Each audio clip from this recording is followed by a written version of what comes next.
Universidad Autónoma de Tlaxcala, Facultad de Derecho, Ciencias Políticas y Criminología. Presenta la lucha de clases sociales según Karl Marx.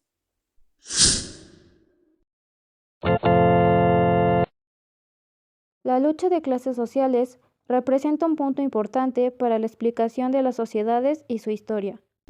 El fenómeno de aparición de las clases sociales es un fenómeno histórico y por ello, la división en clases que hoy conocemos es una división particular propia del modo de producción capitalista, que se diferencia de otro tipo de divisiones sociales correspondientes a modos de producción pasados. Para restaurar la unidad de la concepción de clase en Marx, es necesario ir en la dirección opuesta en su obra. Para situar adecuadamente el contexto en el que aparece el concepto, debemos partir de la capital, el pensamiento de Marx, de ahí al trabajo anterior donde nació el concepto. Marx, en el capítulo final que escribió para su libro, se ocupó del concepto de clase. Esta obra muestra el nivel de abstracción con el que Marx lo trató. Solo trata el concepto de clases. Después de analizar el proceso de producción de capital en el volumen 1, en fin de la investigación sobre la segunda circulación del capital y su proceso de producción capitalista, ajustado a esto específicamente en la sección sobre ingresos y sus fuentes. Este lugar nos muestra que para Marx el concepto de clases surge teóricamente al nivel de la encaminación analítica de algo particular. Marx dice: los propietarios de simple fuerza de trabajo, los propietarios de capital y los propietarios de tierras, cuyas respectivas fuentes de ingreso son el salario, la ganancia y la renta del sueldo, es decir, los obreros asalariados, los capitalistas y los terratenientes, forman las tres grandes clases de la sociedad moderna basada en el régimen capitalista de producción. Al hacer esta afirmación, Marx planteó la cuestión de la estructura de clases que surgen en la sociedad. Empíricamente, es mucho más complejo que las relaciones esenciales entre clases sociales. Sin embargo, un estudio teórico de estas clases es un elemento esencial para comprender las tendencias de estas clases, desarrollo de esta sociedad en particular. Por ello, lo confirma desde el punto de vista de la investigación teórica. En las clases básicas de la sociedad, la cuestión de la estructura de clase de la experiencia es irrelevante. Se trata de determinar tendencias para el desarrollo del sistema de producción capitalista. Niveles de clases sociales. Número 1. Modos de producción. El primer nivel en el que debe ubicarse el concepto de clase es el análisis del modo de producción. El concepto de clase es el resultado de un análisis de las fuerzas productivas y de las condiciones de producción. Estas fuerzas productivas y estas relaciones de producción históricamente han asumido ciertos patrones posibles de relaciones. Si las relaciones de producción se basan en la propiedad privada, estas posibles formas de relaciones son inherentemente contradictorias. La naturaleza de esta contradicción determina las leyes generales del funcionamiento y desarrollo del modo de producción de clase. Así, el análisis de un modo de producción supone un cierto dinamismo de ese modo de producción, cuyos componentes se oponen entre sí. La clase social es la expresión básica de esta relación de oposición. Ahora vamos con la estructura social. Una sociedad concreta, históricamente determinada, no puede corresponder directamente a categorías abstractas. A un nivel más específico, diferentes formas sociales coexisten en una sociedad que confronta y limita la posición dominante, pero crea un equilibrio históricamente limitado. En este nivel, el análisis debe convertirse en una descripción todavía teórica de las posibles patrones de relaciones en una sociedad dada, es decir, una estructura social dada. Al no entrar en una discusión sobre el concepto de forma o estructura descriptiva, lo dejamos a otra posibilidad donde preferimos el concepto de estructura como expresión de relaciones existentes. Situación social. En este nivel, el análisis se acerca a la descripción de una sociedad específica. Sin embargo, esta descripción no será puramente empírica, sino científica, porque conoce los factores determinantes que explican esta realidad inmediata o superficial.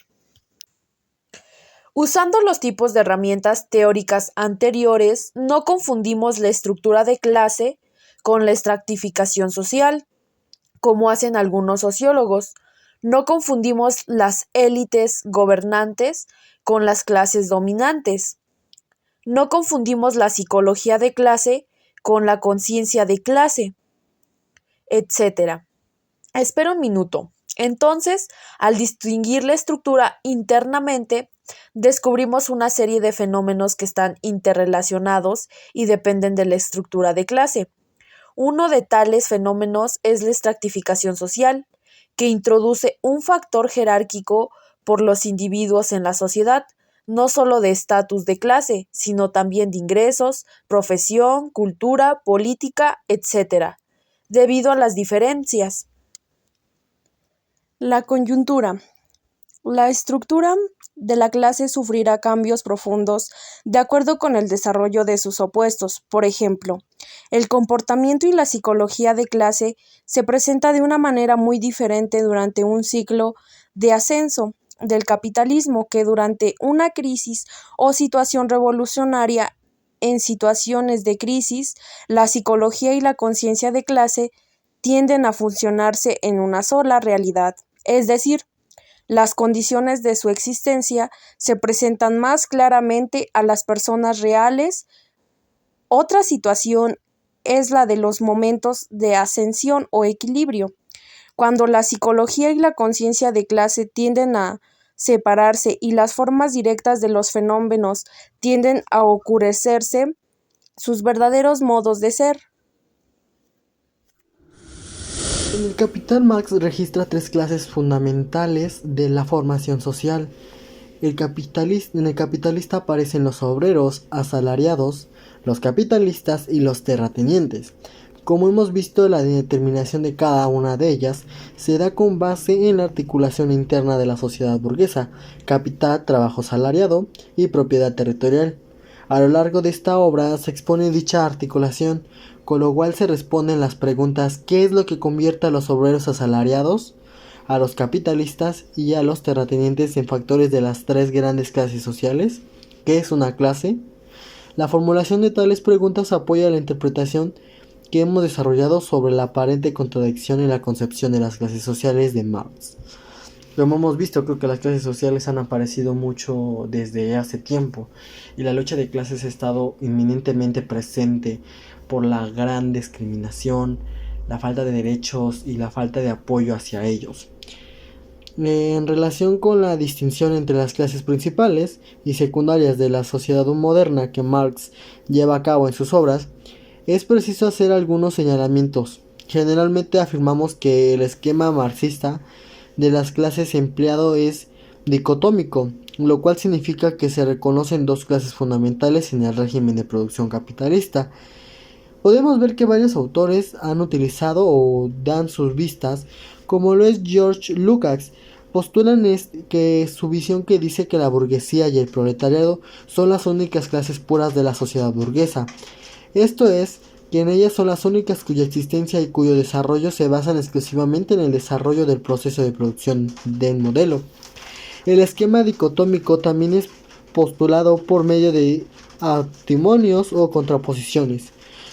Tenemos un ejemplo de Rodolfo Stavenge, que comenta: lo que importa es que estas distinciones y otras ocurren dentro del sistema socioeconómico, determinado en que las clases en oposición, las dominantes o dominadas, son también complementarias y estas dictaminan ligadas entre sí, ya que son parte integral del funcionamiento comunista. Hombres libres y esclavos, patricios, plebeyos, señores y siervos, maestros y oficiales, es una palabra opresores y oprimidos, se enfrentaron siempre, mantuvieron una lucha constante velada, unas veces y otras franca, abierta. Nuestra época, la época de la burguesía, es distinta. Sin embargo, saber simplificado las contradicciones de clase de toda la sociedad va dividiéndose. cada vez más en dos grandes campos enemigos, en dos grandes clases que se enfrentan directamente, la burguesía y el proletariado. Como hemos podido analizar, Marx en El Capital habla de a lo que en El Capital hace referencia de las tres grandes bajo el capitalismo. En el manifiesto, la polarización de clases se apunta como tendencia en el proceso de desarrollo capitalista, pero no hay referencia explícita a la tendencia a la tercera clase, la de los terratenientes. ¿A qué obedece entonces esta situación? La respuesta más acertada la podemos encontrar a esta problemática la proporciona Meno Bellinka. Marx y Engels utilizaron el modelo de clases en diversas definiciones, según fuera el problema específico, bajo estudio y el nivel de abstracción, en el cual se efectuaba el análisis. El número y tipo de clases están determinados por una cantidad de criterios que en última instancia retroceden a criterios discriminados básicos, la relación con los medios de producción. Entre estos denominados criterios secundarios se encuentran los factores de estratificación, ya sea el ingreso, la educación, la ocupación y su estilo de vida, y la localización en la estructura de los grupos de intereses en la sociedad. El modelo multidimensional de las clases múltiples se utiliza en los análisis más específicos y concretos. El análisis marxista, la utilización del modelo bipolar, por ejemplo en el manifiesto del Partido Comunista o multidimensional, aparece en el Capital y el 18 Brumario de Luis Napoleón. La lucha de clases en Francia del año 1848 al año de 1850 está determinados por los propósitos de la obra y por el nivel de análisis. Por ello no existe contradicción o error en la concepción de las clases sociales por parte de Marx. Utiliza con propósitos heurísticos, es decir, que cuando se pretende fundamentar y analizar las tendencias teóricas de toda sociedad, y en especial de la sociedad moderna, sobre el análisis demostrativo de la polarización de clases burguesas y proletariado, se fundamenta una visión revolucionaria de la historia basada en la agudización de la lucha de clases, en el seno del capitalismo que conduce a nuevas formas de organización social, la dictadura del proletariado como base de transición hacia una sociedad sin clases. Como hemos visto, creo que la lucha de clases ha estado, o lo hemos visto como que muy ambientado, porque como se dice, al proletariado siempre lo han utilizado, ya sean los maestros, trabajadores, prostitutas, entre otras, eran utilizados para el bien de los burgueses. Nunca se les dio un buen manejo en el ámbito para darle lo que ellos merecían, sino que simplemente eran utilizados para el bien de la burguesía. La definición de clase social. Con las anotaciones vertidas hasta el momento, estamos en condiciones de abordar la definición de clase social, examinando las implicaciones fundamentales de la misma. Ante la ausencia de una respuesta explícita a la pregunta ¿qué es una clase?, formulada en las obras de Marx, toca a Lenin elaborar de manera sistemática el concepto de clase social. Casi sin excepción, esta definición es reproducida en los textos que abordan el análisis de clases. Lenin dice: las clases son grandes grupos de hombres que se diferencian entre sí por el lugar que ocupan en un sistema de producción social históricamente determinado, por las relaciones en que se encuentran respecto a los medios de producción, relaciones que las leyes refrendan y formulan en su mayor parte, por el papel que desempeñan en la organización social del trabajo y, consiguientemente, por el modo y la proporción en que se percibe la parte de la riqueza social que disponen. Las clases son grupos humanos, uno de los cuales puede apropiarse al trabajo de otro por ocupar puestos diferentes en un régimen determinado de economía social. En esta definición, el género próximo está dado por los grandes grupos de hombres y la diferencia específica por el lugar que ocupan en un sistema de producción históricamente determinado. 4 son las dimensiones fundamentales contenidas en la definición estructural de la clase social. Inciso A. El lugar de la clase ocupa en el sistema de producción social. Inciso B. Relación de propiedad o no propiedad de los medios de producción. Inciso C. Papel que la clase desempeña en la organización social y del trabajo. Y, por último, inciso D. Modo y proporción en que se percibe la parte de la riqueza social de que puede disponer. Aunque estas 4 dimensiones aparecen con claridad contenidas en la definición marxista de clase social, para algunos autores, el segundo plano, las relaciones de propiedad con los medios de producción, será el criterio central para la determinación clasista. Este tipo de interpretación la encontramos, por ejemplo, en Rodolfo Stavengen, quien afirma: para el marxismo, la base económica de la constitución de las clases sociales es el criterio fundamental para su integración, la relación con los medios de producción. También, Menno Bellinga sostiene esta posición. El criterio determinativo básico es la relación con los medios de producción. Así, esta visión deja de lado las dimensiones A, C y D, parcializando la determinación estructural de clase.